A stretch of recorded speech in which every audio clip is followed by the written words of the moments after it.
This is part 2 of a series on TensorFlow and Keras.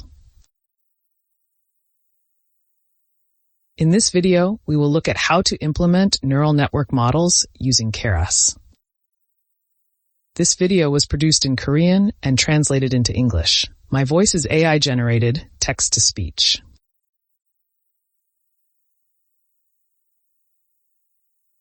In the last video, we implemented various types of neural network models using TensorFlow's GradientTape and optimizers.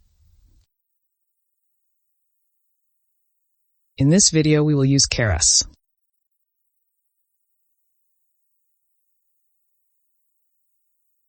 In the last video, we implemented neural networks using TensorFlow in 3 ways. In this video, we will implement neural networks using Keras in the following 4 ways.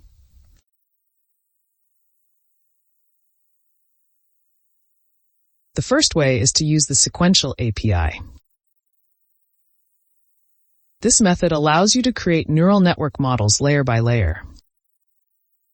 This method has the advantage of being easy to use, but has the disadvantage of being limited in functionality and making it difficult to implement complex neural network models. For example, you cannot create models that share layers or have multiple inputs or outputs.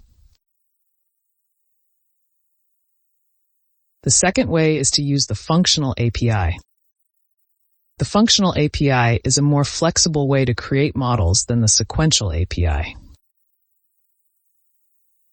This method allows you to create models with shared layers or multiple inputs and outputs. It is widely used in deep learning. The third way is to use TensorFlow and Keras Functional API together.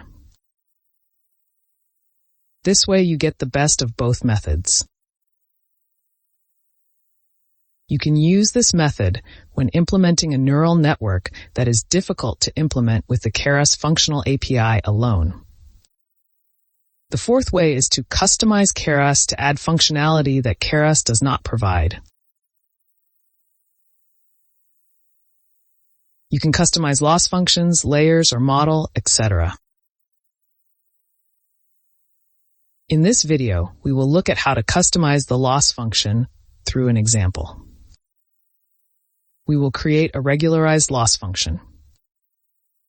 Later, we'll see how to customize layers or models when dealing with complex models like GANs.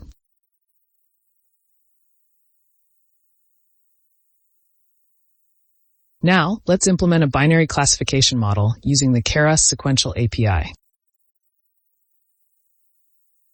To implement layers in a neural network, import dense from Keras, and import sequential to implement a model.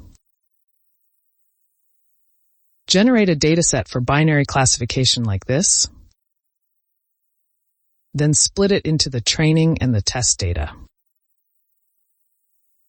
Visually see the distribution of data points. Create a neural network as shown on the right. Since there are 2 features in the data, the number of input neurons is 2. And since it is a binary classification problem, the number of output neurons is 1. The number of neurons in the hidden layer is set to 8. Create an atom optimizer. And the learning rate is set to 0.01. Now we create a neural network model using the Sequential API. Add 1 layer to this model. The first layer receives input data. The dimension of input data is batch size, 2. You only need to specify the number of features, 2, in the input dim argument. And this layer has 8 neurons. This layer contains weights W and biases B. This computes the dot product of X and W plus B, where X is the input data. This then applies an activation function to this and outputs the results through its 8 neurons.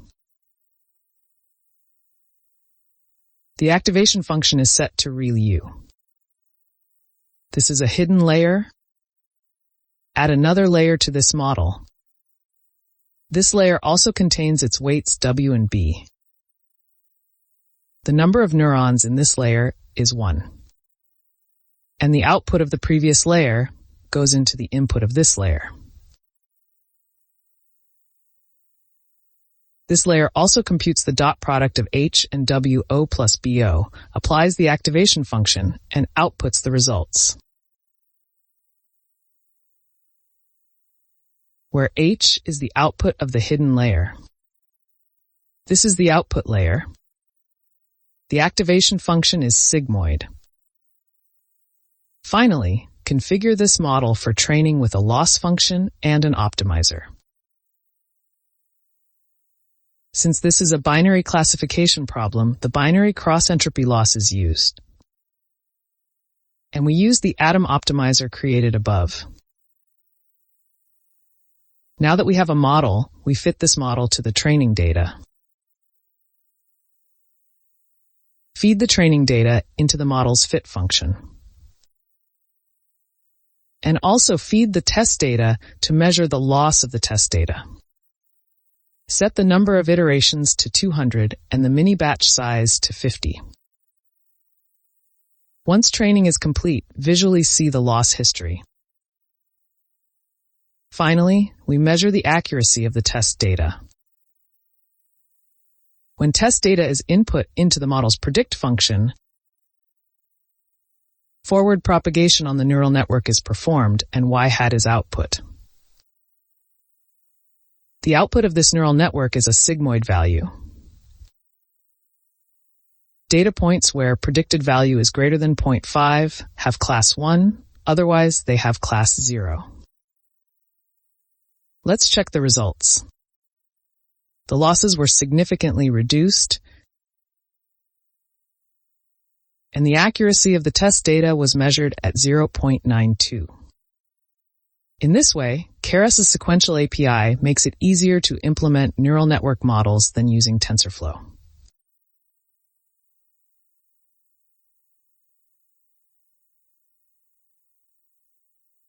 Let's run this code.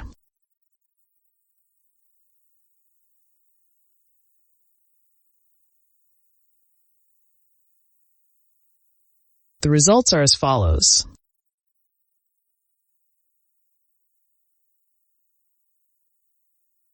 Next, let's implement a multi-class classification model using the Keras functional API. As with the previous code, we import the dense and model classes and additionally import input class to implement the input layer. For multi-class classification testing, we generate a dataset consisting of 3 clusters like this. The class of Y is 0, 1, and 2. Split the data into the training and the test data. The number of classes is 3. Create a neural network model like this. Since this is a multi-class classification problem, the number of output neurons is 3. Which is the number of classes Y.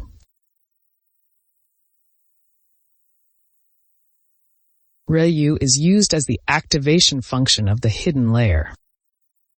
And softmax is used as the activation function of the output layer. Create an input layer. Unlike the sequential API, the functional API explicitly creates the input layer using the input class. The input layer is the fundamental component of a neural network model that is responsible for receiving data. The shape of the input data is none, n input. The number of rows determined when data is input, and the number of columns, n input, is the number of features in the data. The output of the input layer is x input. Next, we create a layer using the dense class. This layer will be used as a hidden layer. The dense layer contains the weights WQ and the bias BH. The number of neurons is 8, and the activation function is ReU. We then feed the output of the input layer, X input, to this hidden layer. The output of the hidden layer is H.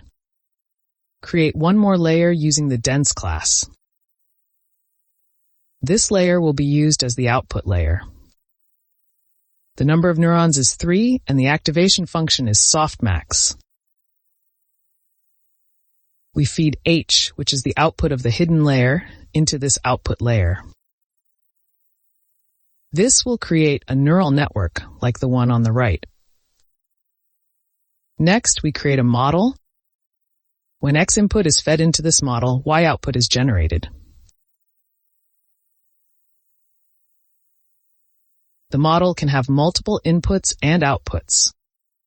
Creating a model in this way creates a model that takes 2 inputs and produces 2 outputs. Next, we configure the model for training with a loss function and an optimizer. Next, we fit this model to the training data.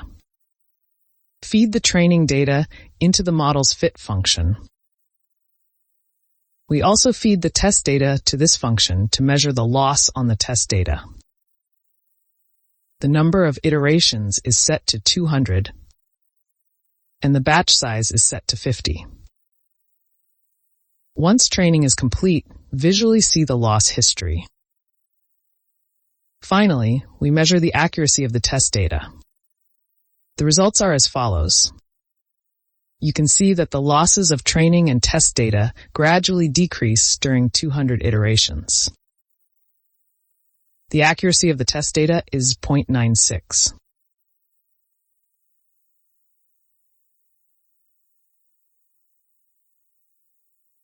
Let's run this code.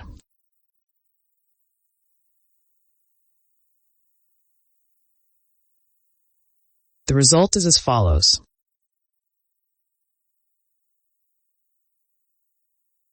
Next, let's implement a nonlinear regression model using TensorFlow and the Keras functional API together.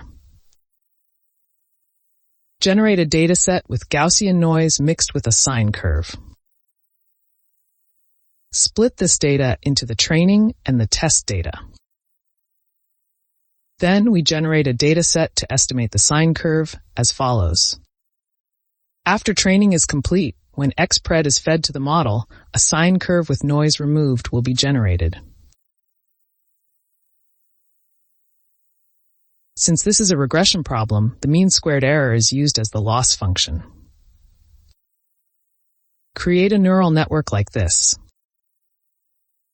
The number of neurons in the output layer is 1. A hyperbolic tangent activation function is used in the hidden layer, and a linear activation function is used in the output layer. Create an atom optimizer. Create a neural network model like this using Keras functional API. And let's use TensorFlow instead of the fit function provided by Keras.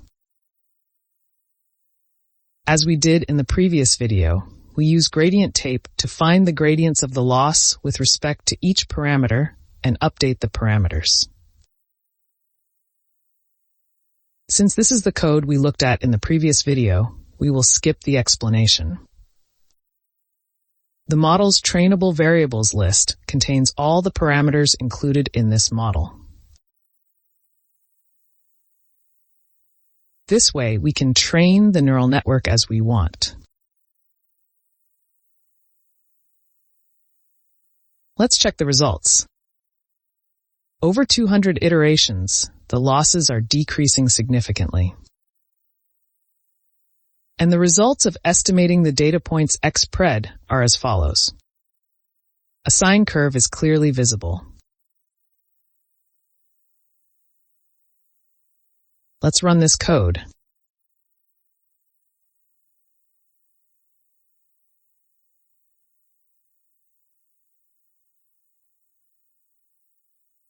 The results are as follows.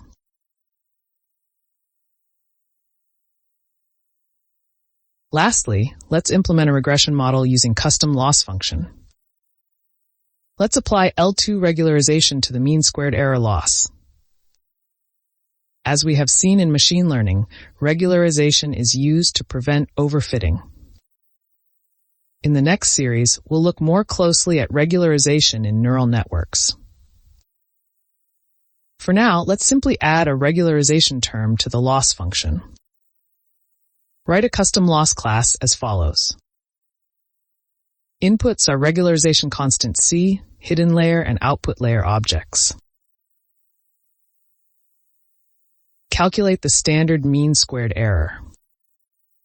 Get the weight matrices included in the hidden layer and output layer. We then add the sum of the squares of these weight matrices to the loss function. This is the regularized loss function. Create objects for the hidden layer and the output layer. The reason for creating them this way is to use the weights contained in those layers in the regularized loss class. Create an input layer. Feed the output of the input layer into the hidden layer object created above. And feed the output of the hidden layer into the output layer object created above. And when configuring the model, we apply the regularized loss written on the left to this model. The rest of the code is the same as before. This way, we can write a loss function as we want.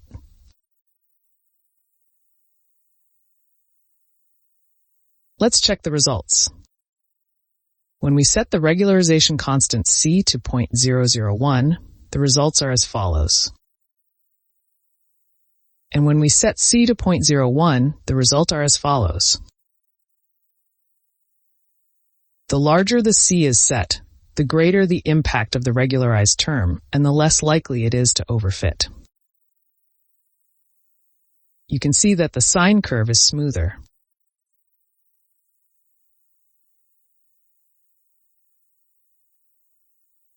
Let's run this code.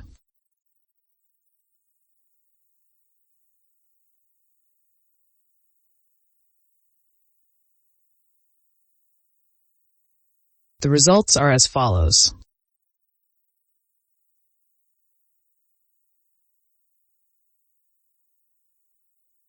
In 2 videos so far, we have looked at how to implement neural network models using TensorFlow and Keras.